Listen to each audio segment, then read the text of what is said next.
I have a dream that one day this nation will rise up and live out the true meaning of its creed. We hold these truths to be self-evident, that all men are created equal.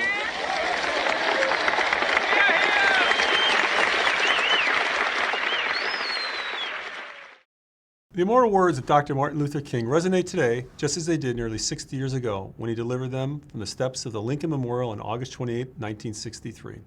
Today we honor not just his words, but his deeds. Few Americans have changed our nation for the better than Dr. King.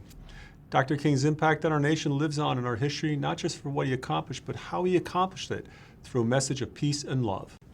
What was Dr. King's dream? His dream was for a nation where his children would live not judged by the color of their skin, but by the content of their character. Dr. King's dream was for an America that lived up to what was written in the Declaration of Independence, that we are all created equal with rights endowed by God. Dr. King's dream was for an America where the Bill of Rights applies to everyone, the freedom to speak, the freedom to assemble, and the freedom from oppression by our own government. In many ways, America is closer to living up to its founding words since Dr. King gave the speech he's best known for. But as always, we're still striving to form a more perfect union. I was just a boy in the 1960s, but it was a time not unlike today. There was unrest and violence in our major cities. There were marches calling for social and racial justice. On many issues, from race to war to the role of government, we were a divided nation. Tragically, Dr. King became a victim of the violence he so abhorred, and he didn't live to see the end of that decade. Nevertheless, the example he set and the message he championed helped lead us out of that period of turmoil. Dr. King was a man for all Americans, not just a slice of Americans, not just a group of Americans.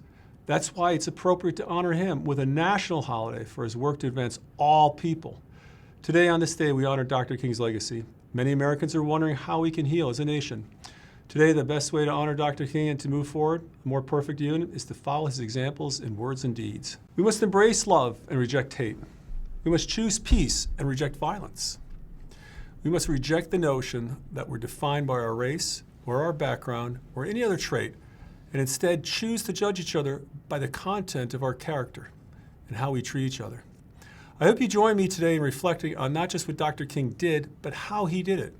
Together, we will keep pursuing a more perfect union. Together, we'll realize Dr. King's dream. Thank you.